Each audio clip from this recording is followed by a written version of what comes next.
10 years. That's how long Ethan hasn't said a single word to his younger brother, Jake. 3,650 days. Not that he's not counting. It's just that every one of those days has hurt. On paper, Ethan's doing well. Solid job in Melbourne, a nice house, a loving wife, Sophie, and 2 kids, Grace and Leo. Life looks full, except for one thing: the empty space where his brother used to be. 10 years ago, when their dad, Peter, was dying of cancer, Ethan was there for every appointment, every long night in hospital. Jake was on the other side of the country, playing gigs, posting photos from bars and stages, saying, "I'll come home next month, mate, I promise." He never did. The funeral ended with a blazing argument at the graveside, and Ethan deleting Jake from his life. Now it's Christmas Eve. The roast is in the oven, carols on the TV, the kids buzzing. Ethan thinks this year will finally be simple.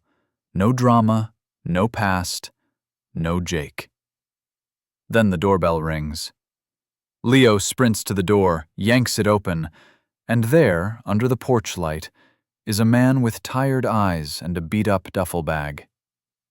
"Hey, Leo," he says quietly. "Is your dad home?" Ethan comes down the hallway, stops dead. It's Jake, the brother he swore he'd never speak to again. "Ethan," Jake's voice cracks. "Can I come in?" If you were Ethan, if the person who broke your heart and abandoned your family turned up on your doorstep on Christmas Eve, would you let him in or shut the door? Stick around, because what Ethan chooses next will change the rest of their lives. 10 years is a long time to pretend someone doesn't exist. Some mornings, Ethan manages it. He wakes up in their weatherboard house out in the suburbs, listens to the magpies warbling in the gum trees, hears Leo thundering down the hallway in his pajamas like a baby elephant. The kettle clicks on in the kitchen. Sophie hums tunelessly as she packs lunches. For a few blessed seconds, Ethan is just a husband and a dad in Melbourne with a mortgage and a dodgy lower back and a calendar full of school events. And then something small knocks the breath out of him. A song comes on the radio with a guitar riff that sounds exactly like something Jake would have played. A bloke gets on the tram with a scuffed guitar case on his back, stickers peeling off the sides. An old photo appears in his phone memories. 2 skinny teenagers on a corrugated iron roof, sun going down behind them, stolen biscuit tin between them, grins too big for their faces. That's when it hits again. I have a brother, and I haven't spoken to him in 10 years. His name is Jake Cole, 2 years younger than Ethan. Same brown eyes, same stupid cowlick that refuses to lie flat, no matter how much gel you throw at it. Where Ethan's handwriting is neat and cramped, Jake's loops all over the page. Where Ethan makes lists, Jake makes playlists. If you stacked their lives side by side at 17, you'd think you were looking at 2 versions of the same boy.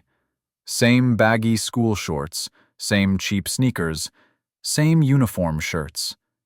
Ethan's always tucked in, Jake's always half out. If you stacked their lives side by side at 27, they'd hardly look like they belonged to the same family. One stayed, one left. One carried, one ran. The story feels that simple in Ethan's head. He's repeated it enough times that it's worn smooth. But the truth, as always, is messier. Before hospitals and hospice and death certificates, there were summers. Long, lazy ones that stretched forever. The boys ran feral through their small country town like a pair of half-tamed dogs. Bare feet on hot bitumen, scraped knees, sunburnt noses. Their dad, Peter, worked on building sites, always on some new house that belonged to somebody richer. He'd come home covered in plaster dust, drop his boots at the back door, and let the boys climb all over him like he was some kind of exhausted jungle gym. "Dad, watch this!" Jake would yell every second day before attempting a trick on the rusted trampoline. "Dad, tell him he's going to break his neck," Ethan would complain, standing nearby with a maths book under his arm, already worrying about things that hadn't happened yet. Peter would laugh, toss a look at each of them, and say, "You both relax. If he breaks something, we'll tape it back together." "If you worry any harder, Ethan, your eyebrows'll fuse." Years later, that's what Ethan misses. The way his father could take something heavy and make it feel bearable for a minute. The way he could hold both of them, the wild one and the worrier. Back then, Jake used to fall asleep with the cheap transistor radio pressed up against his ear. Ethan would come home from his part-time shift at the servo, yank the blanket off his brother and hiss, "Turn it down, I've got an exam tomorrow." "Relax," Jake would mumble. "The world doesn't end if you get a B." "You say that because you've never gotten an A," Ethan would shoot back. But he'd still reach over, switch the radio off, and pull the blanket back up. They drove each other mad. They also had each other's backs in ways they never said out loud. When Mum left, quietly, carefully, with a suitcase and a note on the kitchen table that said, "I'm so sorry. I need to do this for me." It was Ethan who found the note. Ethan who brought it into the lounge where Peter was staring at the TV without really seeing it. But it was Jake who made a joke about how now they wouldn't have to pretend to like Mum's lentil stew, who sat on the lounge room floor with their father until late, shuffling cards, building towers, talking about anything but the empty doorway. They survived that together. The three of them. A lopsided little family, trying not to fall over. It makes what came later hurt more. Years pass in boring little increments. Shifts, deadlines, rent.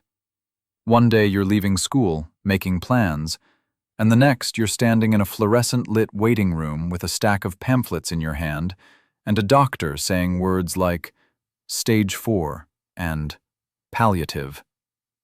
The first time Peter complained about the pain, Ethan didn't think much of it.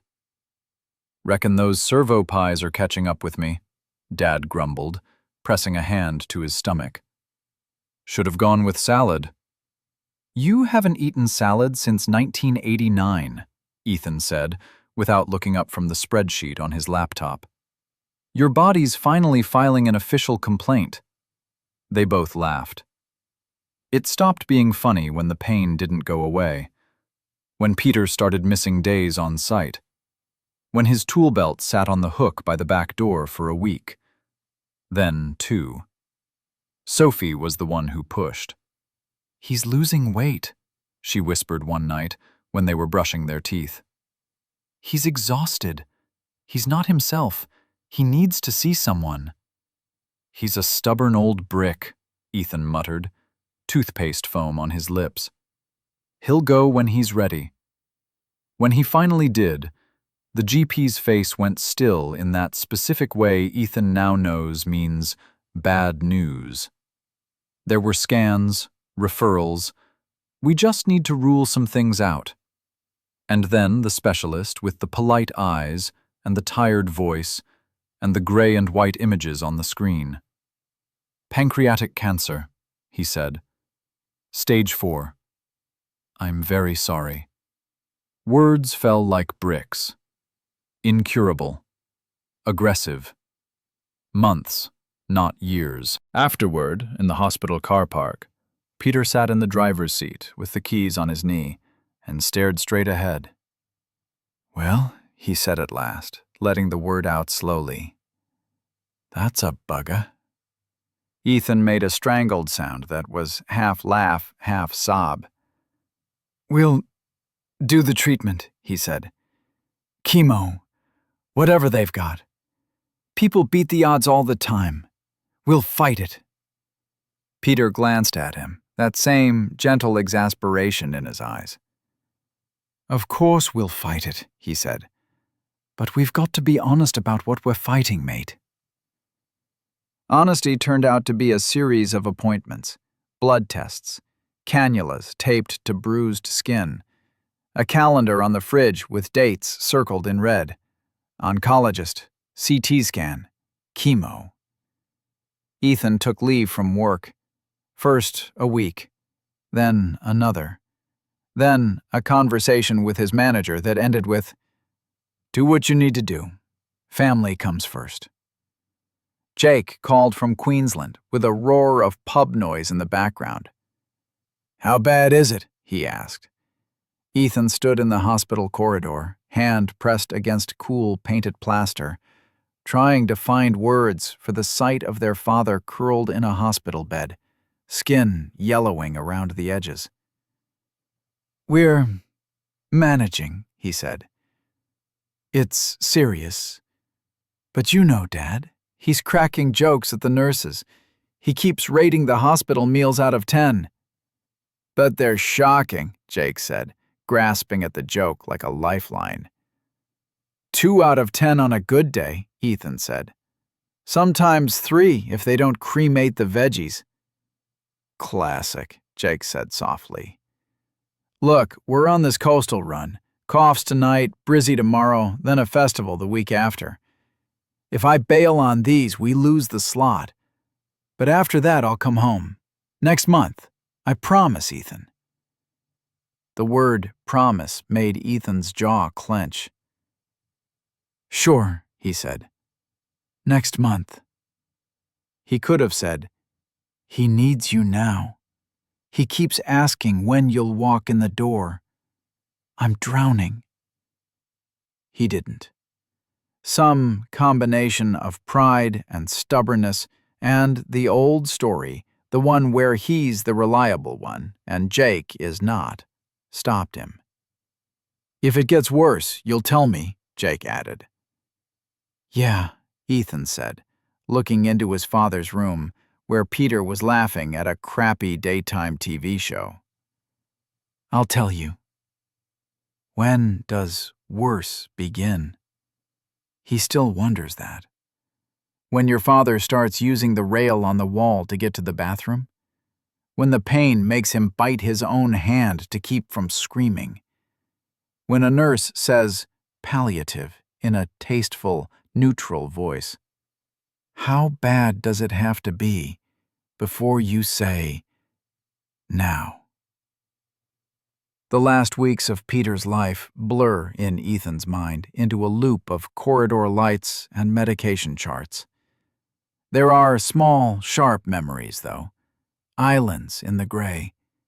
Peter sitting up in bed, oxygen tubing in his nose, insisting on going over the house paperwork.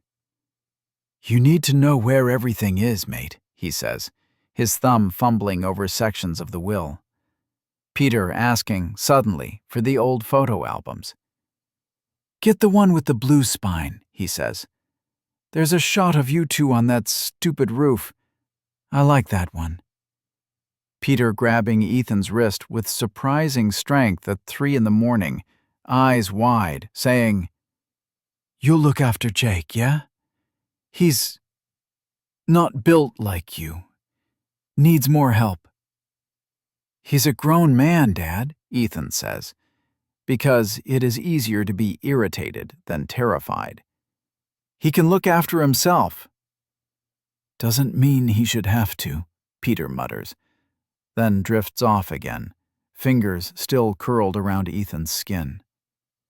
Ethan calls Jake more often as things deteriorate, leaves voicemails when calls go unanswered. "Hey, it's me. He had a rough night, but they upped the meds, so he's resting now. He keeps asking when you're coming. I told him soon. Chemo's knocking him around. He's lost a lot of weight. You can still come down after the festival, yeah? We had to sign some forms today. Advanced care stuff. I really need you to understand he's not just sick. He's dying, Jake." That last message sits in Ethan's sent box, unread, for 2 days before Jake calls back between load-in and sound check. "I got your messages," Jake says, sounding breathless. "I know it's bad, Eth. I don't know how to walk into that room and see him like that. I keep thinking of him on the ladder, yelling at us to stop mucking around." "That guy's gone," Ethan says bluntly, because the exhaustion has sanded down his edges. "This one needs us." "I'll come after this run," Jake says. "We've got 4 more gigs. There's a festival slot we've been working towards for 2 years. If I bail now, the band's done. I know how that sounds, I do. But if I walk away from this, it's over. Let me get through this, and then I'll be there. I swear." "I don't know if we have after this run," Ethan says. Jake goes quiet. Music booms in the background. Someone yells his name. "I hear you," he says eventually. "I'll try to bring it forward. I promise." They both hang up with pounding hearts. Neither one calls the other back that night. 2 weeks later, in the dim blue-gray of early morning, Ethan sits by his father's bed and watches his chest rise and fall in shallow, labored breaths. He's holding Peter's hand when it stops. The monitor in the corner doesn't beep dramatically. It just shows a flat line that a nurse comes in and quietly turns off. Someone says they'll give him time. Someone uses the word sorry so gently it almost breaks him. Ethan stands in the corridor and calls his brother. No answer. Voicemail. "Hey," Ethan says, voice hoarse. "It's me. He's gone. He died about 20 minutes ago. He asked for you. I don't know when you'll get this. I just thought you should know." He hangs up, stares at his phone.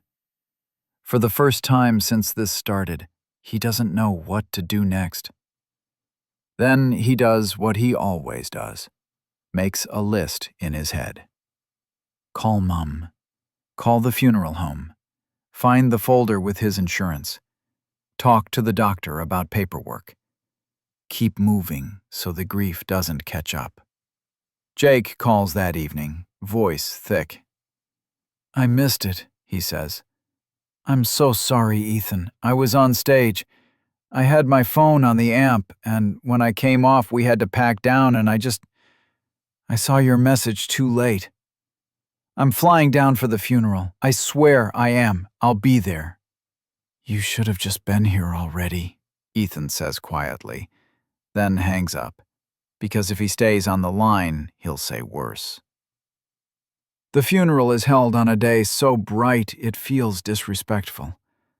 The graveside is a rectangle of raw earth in the middle of manicured green. Black suits, dark dresses, paper programs clutched in sweating hands. The air smells like hot grass and flowers, and too many people wearing cologne they only bring out for weddings and funerals. Jake appears between the rows of cars, walking slowly, head down. He's thinner than Ethan remembers. His leather jacket hangs looser. His hair is shorter, with a streak of gray near his temple that wasn't there before.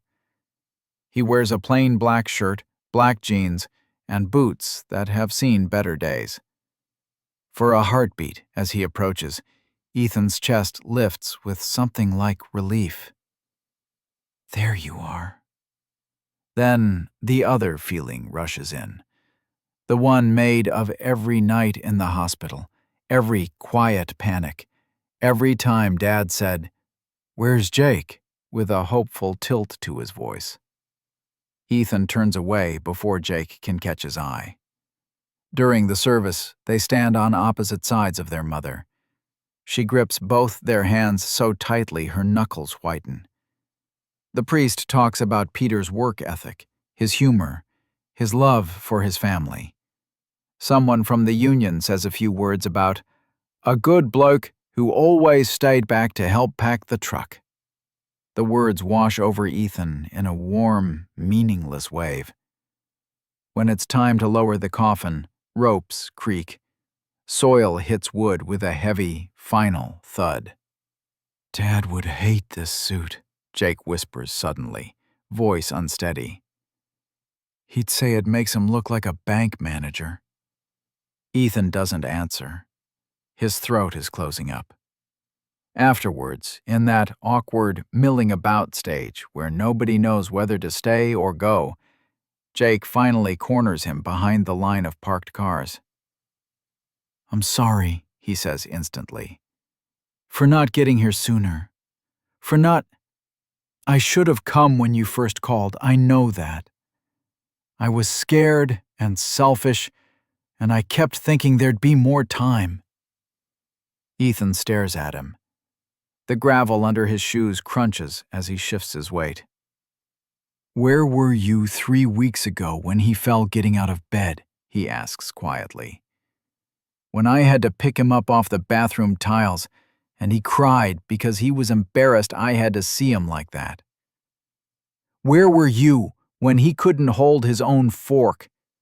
When the doctor asked me to sign the paperwork to let him go peacefully, and I felt like I was murdering him?" "I was on the road," Jake says, voice cracking. "I was playing to a room full of drunk strangers and pretending everything was fine because that's what I know how to do." "Exactly," Ethan says. "You were playing." "I called," Jake says desperately. "I texted. Every time you said you had it under control. You never said, 'Get on a plane right now.' I thought you didn't want me there. You've always handled things. You're the responsible one. I thought if I swooped in, it would just make it worse." "I shouldn't have had to spell it out for you," Ethan snaps. "He was your father. You should have just known he needed you." Jake recoils. "What do you want from me?" he whispers. "A time machine? You think I don't already hate myself enough?" "I want you to feel what I felt every day I walked into that room alone," Ethan says. "I want you to hold that and never forget it." There's a horrible, empty beat where both of them stand there, breathing hard. Then Ethan steps back. "You know what?" he says. "It doesn't matter. He's gone. You missed it. That's the story now. Enjoy it." He walks away before Jake can answer. That's the last conversation they have for 10 years. Grief doesn't end when the casseroles stop arriving. It just changes shape. Some days it's a sharp, stabbing pain. Some days it's a dull heaviness in the chest that makes everything feel like wading through wet sand. Ethan goes back to work. He sits in meetings and hears nothing. He stares at his inbox until the subject lines blur. He nods at the right moments and forgets what anyone said as soon as the room empties. Sophie watches him like you'd watch someone carrying a glass jug that's already got a hairline crack. She coaxes him into eating, into going for walks, into seeing a counselor when the anger starts leaking out sideways, at the kids for spilling milk, at telemarketers, at drivers who don't use their indicators. The counselor's room smells faintly of vanilla candles and carpet cleaner. There's a box of tissues on the low table and framed prints of abstract watercolors on the walls. "So," the counselor says after Ethan's been talking for a while, "where do you think most of your anger is pointed?" "At myself," he says immediately. Then, after a beat of honesty, "At Jake. Mostly at Jake." "What would you like to do with that anger?" she asks. He laughs once, bitterly. Drop it on his doorstep. Let him carry it for a while. Have you considered telling him that? She says. I deleted his number, Ethan says. I blocked his email. I threw out the birthday card he sent. I don't want him in my life. But you think about him, she says gently. A lot. That's not the same as wanting him around, Ethan says. The counselor nods. No, she agrees. But it does tell you that he still matters. Sophie tries a different tack. One night, months after the funeral, she finds Ethan sitting on the back step, staring into the dark garden, jaw tight.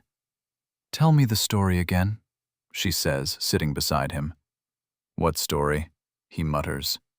The one where you're the good son and he's the bad son, she says.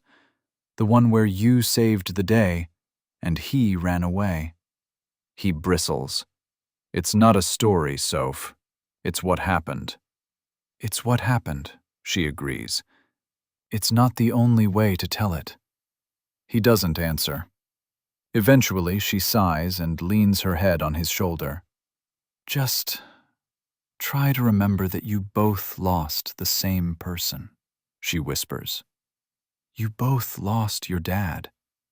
You just lost him in different ways. Ethan stares into the darkness, where the outline of the old gum tree in the yard stands against the night sky. Somewhere in another state, Jake stands under a flickering bar sign, guitar calluses on his fingers, a half-empty gig bag at his feet, and watches other people laugh. He's got an ache in his chest he can't name, and a voicemail from his brother he has saved and listened to too many times. He tells himself the same story, just from the other side. He's the screw-up. Ethan's the hero. Heroes don't need screw-ups. It's easier, somehow, to believe that than to risk finding out what Ethan actually feels. So he doesn't call. Ethan doesn't call. Time does what time does. Years layer over the open wound. Ethan and Sophie get married in a tiny courtyard behind a cafe, fairy lights strung between brick walls. There's a photo of Peter on a table near the guest book. Nobody mentions Jake out loud, but Ethan feels the shape of his absence like a missing tooth. Grace is born. Later, Leo. Life fills with nappies and 3 a.m. feeds and tiny socks and school forms and permission slips. Ethan becomes head of something regional at work. They move to a slightly bigger house closer to the kids' school. They learn which roads flood in heavy rain and which neighbors are safe to ask for sugar in emergencies. The hurt quietens, but it never quite disappears. Every now and then, an email from an unknown address will slip through his filters. Subject line, "Hey, it's me." Or, "Are you okay?" He deletes them unopened. He tells himself he's protecting his family from drama, from instability, from a man who chose a gig over his father's deathbed. He doesn't notice that he's also protecting himself from the possibility of being wrong. And then it's Christmas Eve again. It's hot, the kind of dry, heavy heat that makes the road shimmer. Ethan stands at the barbecue in the backyard, flipping chicken pieces and pretending not to care that they're slightly charring around the edges. "Don't burn the drumsticks," Sophie calls from the kitchen window. "The kids have voted, and apparently that's the best bit." Democracy is flawed, Ethan mutters, but he lifts the lid and rotates them carefully. Grace sits at the outdoor table, carefully arranging placemats and name cards she's made herself. Each card has a little doodle, a soccer ball next to Leo's name, a spreadsheet next to Ethan's, a stack of books next to her mum's. Leo races around with a water pistol, soaking the pavers. "Dad, can we do presents tonight instead?" he demands as he zooms past. "That's illegal," Ethan says. "You'll get arrested by Santa's police." "You're lying," Leo says, skidding to a stop. "Your voice does that thing," What thing? Ethan says, offended. Goes squeaky. Leo says, and then sprints off again. Inside, the TV hums with a carols concert. Someone in sequins belts out Silent Night. The tree in the corner of the lounge room blinks with cheap LEDs, branches sagging under handmade ornaments.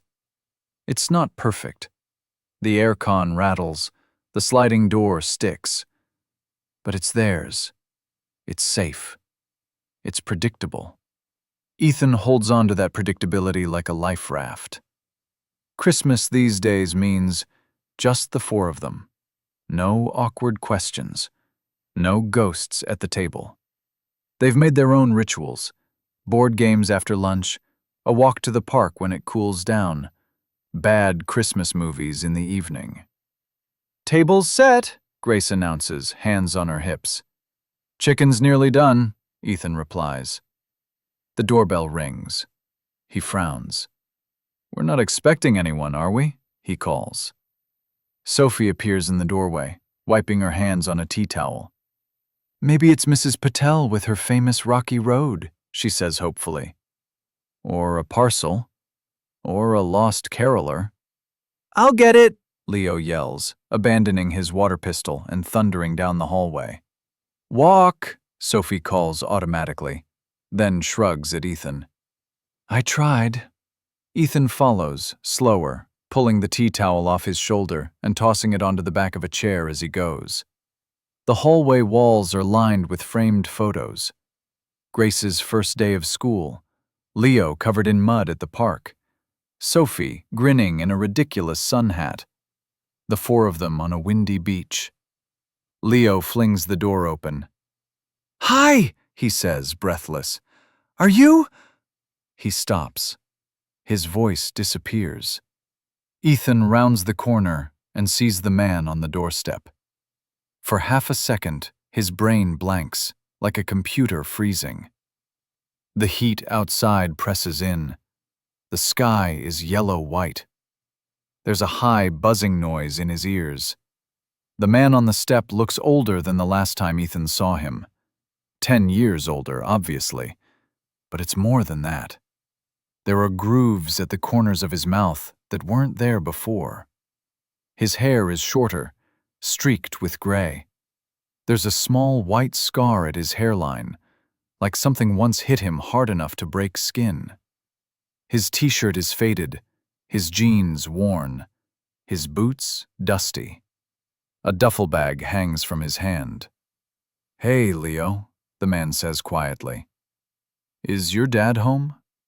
His voice does it. The particular rhythm of it. The way he hits Ethan's name when he says it, like it's an instrument he's practiced for years. Ethan feels his stomach drop. Dad? Leo says slowly, turning. There's a man. The man looks up and meets Ethan's eyes. Hey, Ethan, he says. Jake. The word slices through the 10-year silence, sharp and undeniable. Sophie appears behind Ethan, still holding the tea towel. She takes in the scene in one quick glance. Her eyes widen. Oh, she breathes. You must be Jake. Yeah, he says. Hi. Sorry to just turn up. I figured if I called first, you'd never pick up. He tries to smile. It's wobbly and doesn't reach his eyes. Can I come in? He asks. The last time Ethan saw this face, it was blurred through a haze of grief and fury in a cemetery car park. Now it's right here. Softer, more worn, eyes ringed with tired shadows. 1,000 possible responses stack up in Ethan's brain. No, you're 10 years too late. You don't get to walk in here like it's nothing. He hears himself ask instead, flatly, why are you here? Grace edges into the hallway, drawn by the tension. Dad, she says. Who's that? Ethan's tongue feels thick. He hates that it takes effort to say the next sentence. "This is your uncle," he says. "Uncle Jake." Both kids' eyes go wide. "We have an uncle?" Leo squeaks, delighted. "Like in cartoons?" "Why haven't we met him before?" Grace asks, frowning. "Because I deleted his number. Because I held a grudge like it was my job. Because I was afraid that if I let him back in, he'd hurt me again." The honest answers clog Ethan's throat. "It's complicated," he says. Jake swallows. His Adam's apple bobs. "I know I shouldn't have just shown up," he says quietly. "And I know I don't deserve anything from you. But I'm here. I'm not doing great. And I need to say some things that I should have said a long time ago. Preferably not on your front step in front of your neighbors." He glances awkwardly at Mrs. Patel across the street, who is absolutely pretending not to be watering her roses while staring straight at them.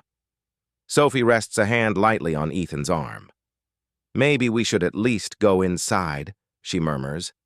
"The kids are right here." Her eyes say, "Whatever you choose, let it be a choice, not a reflex." Ethan looks at Leo's hopeful face, at Grace's puzzled frown, at Jake's exhausted eyes. The old story unspools itself in his mind in a split second. You don't need him. He chose his gigs over you. Shut the door. Keep your life simple. Keep your kids safe from disappointment. Something else threads through it this time. Dad's voice, thin and raspy in that hospital bed. "Look after your brother." Ethan doesn't owe Jake anything. He knows that. But maybe he owes his father, and himself, the chance to find out if this story can be told another way. He steps back from the doorway. "Fine," he says. "Come in. But we're not pretending the last 10 years didn't happen." "I wouldn't expect you to," Jake says. He steps through the doorway like he's crossing some invisible border and sets his duffel down by the hall table. His eyes flick quickly over the photos on the wall, the kids' faces, Ethan and Sophie's wedding picture, like he's trying to catalog a life he's missed. Grace and Leo hover in the hallway like small satellites, drawn by the pull of something new. "You really play guitar?" Leo blurts, unable to contain himself any longer. "Mom said you play guitar." Jake's mouth twitches. "Used to," he says. "A long time ago." "That is a lie," Sophie says briskly. "I saw you on YouTube once, remember? At that festival. You set your guitar on fire." Jake winces. "That was a bad idea," he mutters. Leo's eyes shine. "You're so cool," he whispers. Ethan feels something knot in his chest loosen by a fraction. Just a fraction. "Lunch is ready," Sophie says, stepping into the role of hostess like slipping on a familiar coat. "If we don't eat soon, the pavlova will melt into soup. Jake, you're staying. We've got plenty." He opens his mouth to protest, then catches Ethan's eye and thinks better of it. "Okay," he says. "Thanks." They end up around the dining table like a family in a photo they haven't taken yet. Ethan at one end, Sophie at the other, the kids on the long side, Jake in the spare chair opposite them, shoulders slightly hunched, hands clasped loosely in front of him on the table as if he's afraid to touch anything.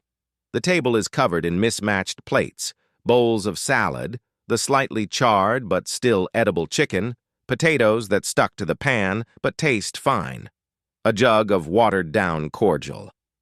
If you filmed it from above with the sound off, it would look almost ordinary.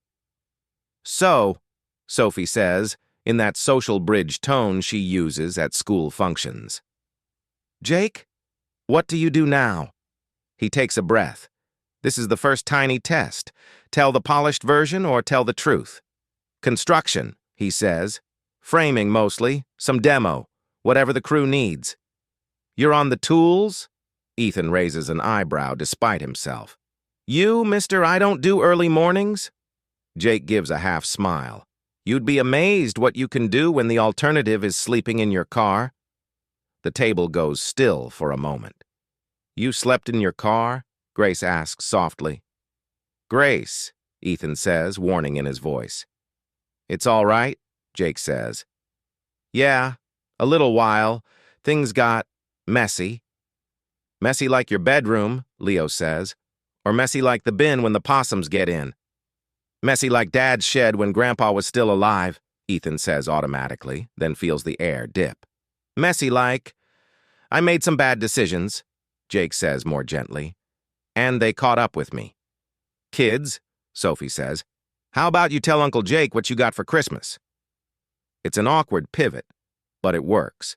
Leo launches into a breathless monologue about Lego sets and soccer balls and a remote-controlled car that goes so fast it nearly murdered the fence. Grace talks about the art set she's been wanting for months, the sketchbook she's already half filled. Ethan watches Jake as they talk. He's changed. The easy swagger he always carried, that sense that he could talk his way in or out of anything, has been replaced by something rawer. He laughs when the kids say something funny, but there's a tightness around his eyes that doesn't go away. His hands tremble slightly when he reaches for the gravy. At one point, Leo says, Are you going to come to my soccer game? Uncle Mark goes to Finn's. Maybe you could come to mine. Ethan opens his mouth to shut that down. Don't make promises you can't keep. Don't invite chaos. Jake beats him to it. I don't know yet, mate, he says carefully. I'd like to, but your dad and I have to figure a few things out first. It's a small thing, that honesty. It lands in Ethan's chest harder than he expects. After lunch, when the plates are scraped and the kids have been bribed into stacking the dishwasher with the promise of ice cream, Sophie nudges Ethan with her elbow. You two should talk, she says quietly. Properly, not over roast potatoes. With the kids in the next room, he says. Great idea. If I start yelling, Leo will need therapy until he's 30. Then don't yell, she says. Sit at the table, use your words, like we tell the children. He snorts. Do you rehearse these lines? Constantly, she says. Go on. I'll put a movie on for them. A few minutes later, cartoon voices fill the lounge room. The door is mostly closed. The hum of the aircon and the soft whir of the ceiling fan cover the edges of whatever conversation happens in the dining room. Ethan sits at one end of the now cleared table. Jake sits opposite him, elbows on the wood, fingers interlaced. For a long time, neither of them speaks. Finally, Jake blows out a breath. Okay, he says. Ground rules. I'm not here to make excuses. I'm not here to guilt trip you. I'm here because if I don't at least try to fix this, I'm going to regret it until the day I die. And I'm honestly a bit sick of hating myself in circles. Ethan crosses his arms. You chose gigs over Dad, he says flatly. You chose gigs over me. That's not a circle. That's a fact. Jake flinches. I did, he says. I did, and it was the worst decision I've ever made. I wish I could say I regret it because of my career, but I don't give a crap about the band anymore. I regret it because I left you alone with something no one should have to do alone. Ethan wasn't expecting that. You had all the same information I did, he says, voice rough. You knew he was sick. I had information, Jake says. I didn't have imagination. I couldn't picture him in that bed. Every time I tried, I felt like I was having a panic attack. So I told myself stories instead. He's strong. He'll bounce back. Ethan says he's stable, so it's not that bad. I'll go when it's really serious. And then every week I moved that line. Really serious kept being later. So denial, Ethan says. That's your big explanation. It's not an excuse, Jake says. It's just what happened. I was a coward. I chose what was easy in the short term. One more gig, one more road trip. And I didn't look at the long term. I didn't look at you. You called, Ethan says. You texted. You say you cared. But you didn't get on a plane. I was waiting for you to say the words, come now, Jake says. You kept saying, I've got it handled. And I wanted to believe that. He swallows. It made my selfish choices easier to live with. Silence stretches between them. The muffled sound of cartoon laughter drifts in from the lounge. "You know what I remember?" Ethan says at last. "That last night. He grabbed my hand and told me to look after you. You. Not myself, not Mum. You. And then he died. And you didn't show, and I thought, of course, even on the way out, I'm the one tying up loose ends." Jake closes his eyes.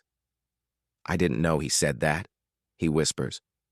"Of course you didn't," Ethan snaps. "You weren't there." He expects Jake to lash back. The old Jake would have. Instead, Jake nods slowly. "I can't change that," he says. "I can't go back and be at the hospital. I can't go back and stand next to you at 3 in the morning when he took his last breath. I would trade everything I have now to do that. But I can't. All I can do is tell you that I have hardly slept a night in 10 years without replaying that exact moment in my head and wishing I'd just bought a stupid ticket." "You could have called," Ethan says, hearing how small and childish he sounds and hating it. "After. You could have kept calling." "I did," Jake says. "For a while. You didn't answer. You blocked my number. You blocked my email. You deserved that," Ethan says. "Yeah," Jake says. "I probably did. But after a while, I stopped being able to tell if I was respecting your boundaries or just avoiding the humiliation of you ignoring me again. So I told myself, he's better off. He has Sophie. He has the kids. He doesn't need a screw-up brother blowing through his life every few years like a cyclone." "You married," Ethan says abruptly. "I found that out from Mum. You didn't think that was worth a call?" Jake laughs once, short and humorless. "You think I didn't write the message," he says. "I wrote 10 different versions.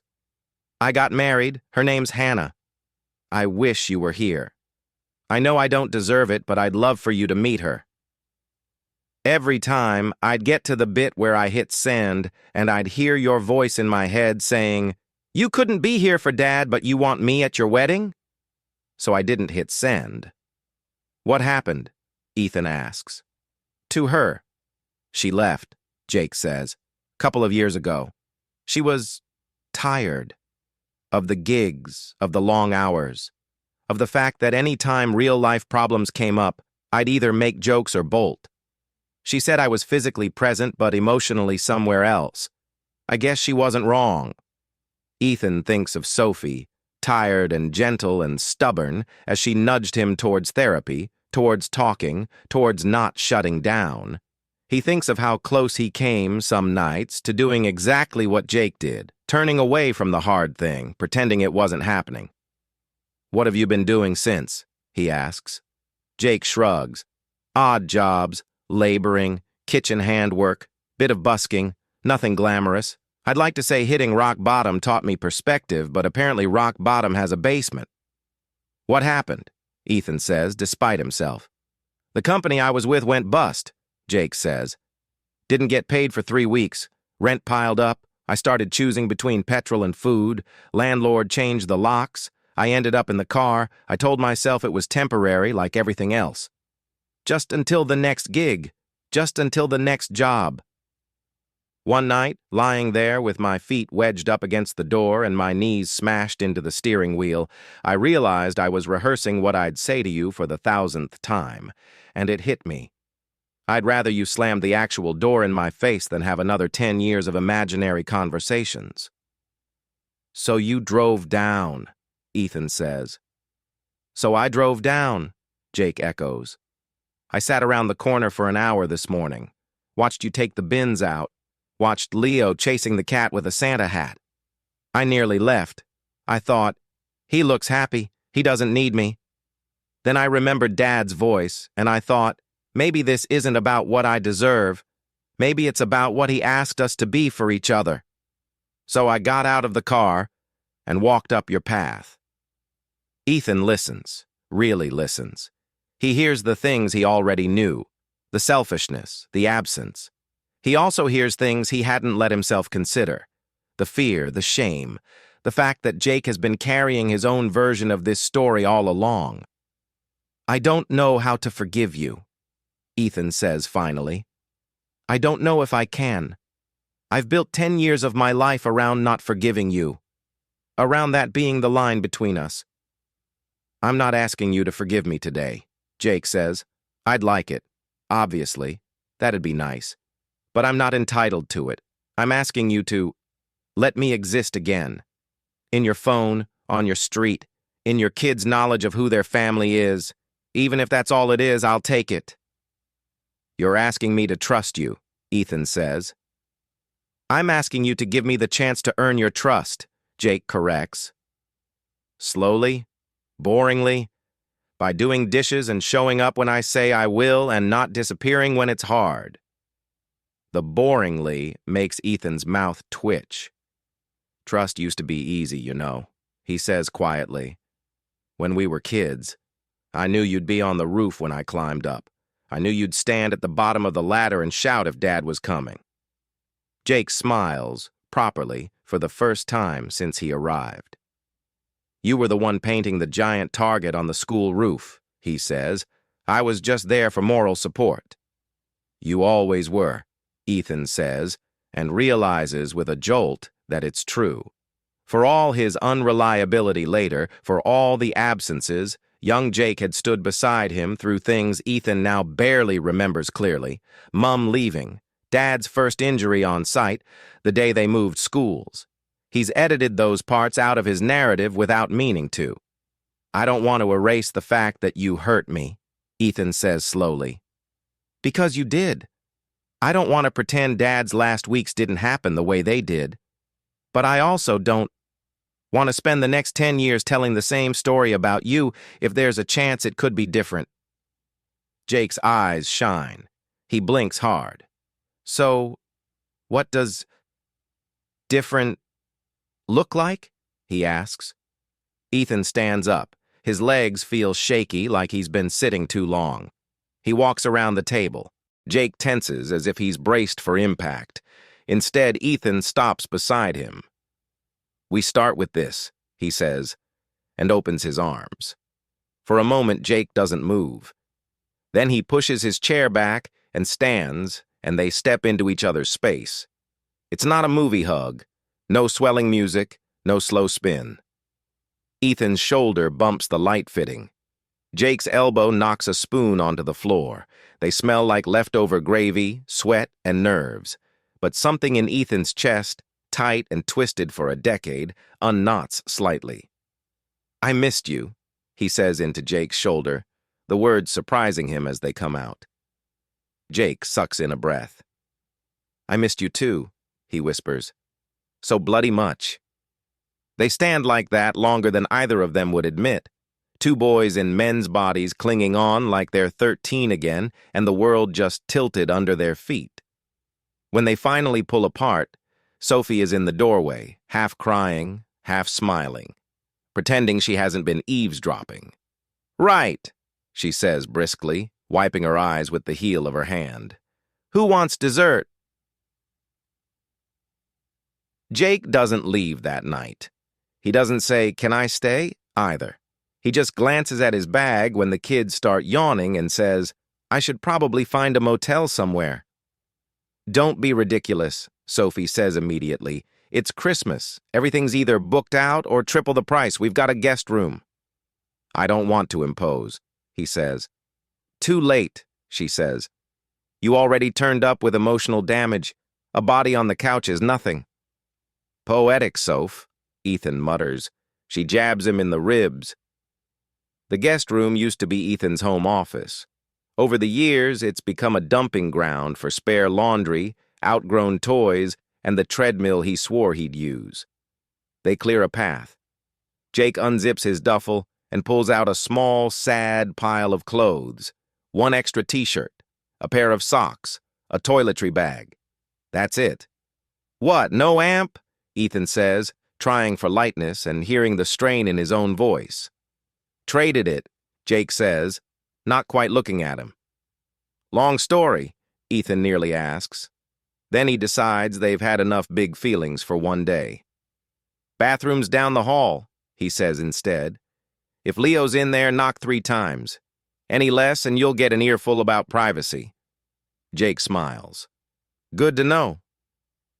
That first night, Ethan lies awake listening to the unfamiliar sound of another adult breathing in the house. It pulls him back, briefly, to the nights at Dad's place when he'd sleep on the couch and listen for the shift in his father's breathing that meant the pain was bad again. His chest tightens. He sits up, forces his thoughts to move forward instead of back. The next morning, he wakes to the smell of burnt toast. In the kitchen, Jake stands at the stove, squinting at a frying pan. He's wearing one of Ethan's t-shirts. It hangs differently on him, broader in the shoulders, looser at the waist. Leo sits at the table, watching with the fascinated horror of a child observing an adult attempt something new. "Uncle Jake says he's making scrambled eggs," he reports solemnly. "But I think maybe they are dead." "Cooking is just controlled chaos," Jake says. "Your dad's been depriving you of the true culinary experience." Sophie walks in, takes one look at the pan, and silently reaches for the eggs. They move around each other in that awkward early-stage dance of people figuring out how to share a space. Jake misjudges the cupboard where the plates live. Ethan forgets to warn him that the pantry door sticks. Grace hovers in the doorway, sketchbook under her arm, eyes taking everything in. At one point, Jake opens the fridge and freezes. There's a photo stuck to the door with a magnet. Ethan, arms thrown around 2 teenage boys. One is clearly Jake, younger, hair longer, smile brighter. The other is a friend from school. All 3 of them are in oversized band t-shirts, faces flushed, holding cheap guitars. "I didn't know you still had this," Jake says softly. "Grace found it in a box at Mum's," Ethan says. "She liked that my hair was ridiculous. She insisted we put it up." "You looked cool," Grace says, "like one of the bands from Mum's old posters." "Thank you," Jake says gravely. "Finally, someone appreciates the art." Ethan rolls his eyes, but the nostalgia that washes over him is less bitter this time. There was a version of them that belonged to the same team. The photo proves it. Jake ends up staying just for a few days that quietly turn into weeks. He looks for work, trawling job sites on Ethan's old laptop, circling ads with a biro like it's 1998. He picks up casual laboring shifts with a crew that needs extra hands. Some days he comes home sweaty and covered in dust, joints aching, but there's a satisfaction in his eyes Ethan hasn't seen in a long time. The kids fall for him quickly, as kids often do when an adult takes them seriously without talking down to them. Leo declares that Jake's very existence makes their family way cooler and insists on showing him every single Lego creation he's ever made. Grace is more reserved at first. She watches, she tests, she asks pointed questions. "Why didn't you come to Grandpa's funeral?" she asks one night, as they sit on the back step watching the sky turn dark. Ethan stiffens, ready to intervene, but Jake answers before he can. "Because I was stupid and scared and thought if I ignored how bad things were, maybe they'd get better on their own," he says. "It was the wrong choice. If I could go back, I'd make a different one." Grace studies his face like she's drawing it. "Dad was really sad," she says quietly. "He doesn't talk about it much, but sometimes he dreams and says Grandpa's name." Ethan feels his cheeks burn, both from embarrassment and a kind of gratitude that she's saying it out loud. "I know," Jake says. "That's part of why I'm here now, to try and make sure he's a bit less sad, if he lets me." Grace looks at her father through the screen door. He pretends not to notice. "I think," she says slowly, "that if you say what you mean and mean what you say, he might let you." Jake huffs out a laugh. "You sound like your mom," he says. "Bit terrifying, honestly." Forgiveness, it turns out, is not a one-off event. It's a series of small, stubborn choices. The first time Jake is late picking Leo up from soccer practice because the site ran over and his phone died, Ethan's gut reaction is volcanic. Of course. Here we go. This is who he is. You were an idiot to let him in. By the time he pulls up to the oval and sees Leo sitting on the curb with the coach, Jake jogging across the grass, breathless and apologetic, the anger has built into something huge and hot. I said I'd get him today, Jake pants. I'm sorry, the foreman. He's 7, Ethan snaps. You can't just forget him. I didn't forget. The coach had to call me. What if I'd been in a meeting? What if he'd been sitting here alone? Jake's face goes pale. I get it, he says. I stuffed up. I'm sorry. Old Ethan would leave it there, let the apology bounce off the wall of his anger and not let it in. New Ethan, the one who wants a different story, takes a breath that feels like swallowing glass. If you want me to trust you with them, he says, you can't do this again. You have to plan for stuff going wrong. Phone dying, work running over. You have to leave early, not cut it fine. You don't get the benefit of the doubt yet. You know that? Yeah, Jake says quietly. I do. He turns to Leo. I'm really sorry, mate, he says. That must have been scary. Leo shrugs, trying to look nonchalant, but his eyes are shiny. Coach was here, he mumbles. It was okay. It wasn't okay, Jake says. I'll do better. Next time, if I'm not here 10 minutes early, I want you to dob me into your dad. Deal? It's a clumsy repair, but it's a repair. Ethan watches it happen and realizes that this stuff, the boring, unremarkable disappointments and apologies, is where trust either grows or burns. He takes another hard breath. Next time, call the coach directly if your phone dies, he says. He has my number. We can figure out backup. Yes, boss, Jake says. There's no sarcasm in it. Later, at home, when the kids are in bed, Sophie perches on the kitchen bench and watches Ethan pace. You handled that differently, she says. I yelled in front of the coach, he says. Real mature. You also told him what you needed, she says. You didn't say, you're hopeless and this proves I was right about you. You said, if you want this, 6 months later, Jake has his own small flat 10 minutes down the road. It's nothing fancy. Thin walls, a dodgy bathroom fan, a view of the car park. But it's his. There's a second-hand couch, a milk crate serving as a coffee table, and a battered acoustic guitar propped in the corner. Grace's plant, a stubborn, leafy thing she declared unkillable, sits on the windowsill. He comes to family dinner twice a week, sometimes more, sometimes less. Sometimes he brings dessert from the bakery down the road. Sometimes he just brings himself. He's there for the little things. Grace's first art show, Leo's soccer finals, the day Ethan is too sick to get out of bed and Sophie texts him, "Help?" And he shows up with soup and bad jokes. He and Ethan still fight. Old patterns don't evaporate. But more often now the fights end with, "I'm sorry," and "Okay, let's try that again," instead of slammed doors and silence. They go to the cemetery together. The grass around Peter's grave is longer now. Someone, probably Mum, has left fresh flowers. The headstone is as it always was. Name, dates, a simple line about being a loving father. "Hey, Dad," Ethan says, feeling odd and self-conscious and strangely comforted. Brought him back. Took a while. Jake laughs softly. "I got lost," he says. "Took the scenic route." They stand there in companionable silence. A magpie hops nearby, eyeing them. "Thank you," Ethan says quietly, "for saying yes at the door." Jake blinks. "It was your door," he says. "The yes was yours." "Yeah," Ethan says, "but you knocked." Jake looks at the stone. "We're trying," he says. "Don't haunt us or anything if we stuff it up."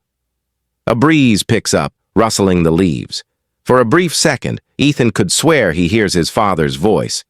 "You're both Galas," in the sound. He smiles. A year after Jake first turned up on their doorstep, Christmas looks different.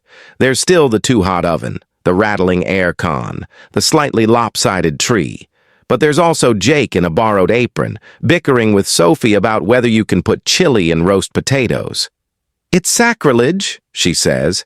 "It's flavor," he insists. Mum comes over bearing a trifle big enough to feed a small army. She and Jake hug awkwardly. She sobs into his shoulder while swatting him for staying away so long. Ethan watches them and feels something in his chest loosen another notch. Grace sits at the table, sketching. Every now and then she glances up to capture an expression. Sophie's concentration. Leo's cartoonish outrage as Jake tells him he has to eat vegetables before pudding. Ethan's face when he discovers someone has swapped his carefully chilled beer for lemon squash as a prank. Leo has started learning guitar. Jake sits with him on the couch, showing him chords, correcting his grip, celebrating every clumsy change. "Your fingers will hurt for a bit," he says. "Then you get calluses." "Is that good?" Leo asks, wincing as he presses down on the strings. "It means you kept going," Jake says, "even when it hurt." Later that evening, when the kids are finally in bed and Mum has gone home and the house is quiet except for the hum of the fridge, Ethan and Jake sit on the back step with 2 beers between them.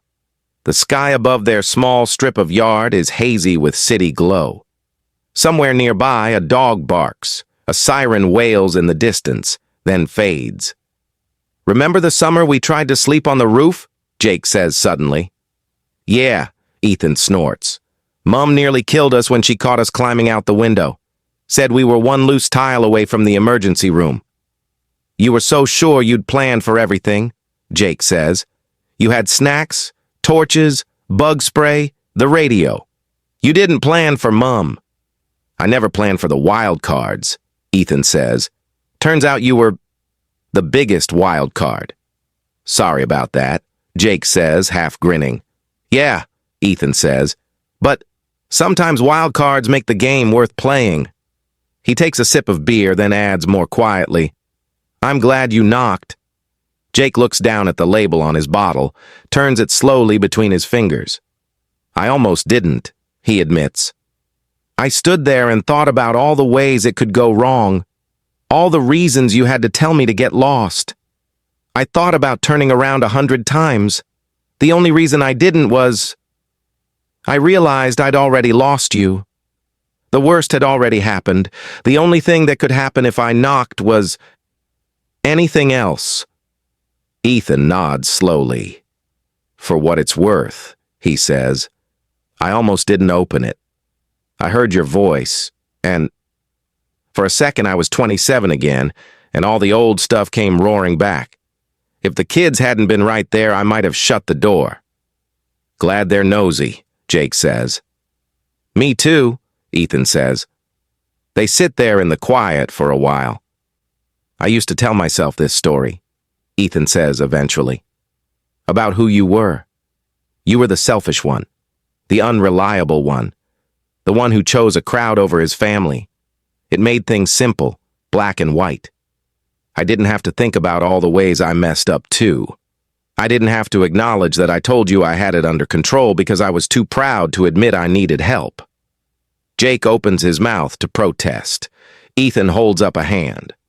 "I'm not saying it was my fault," he says. "You made your choices. I made mine. They both sucked in different ways. I've been angry at you for so long. I forgot some of that anger was meant for me.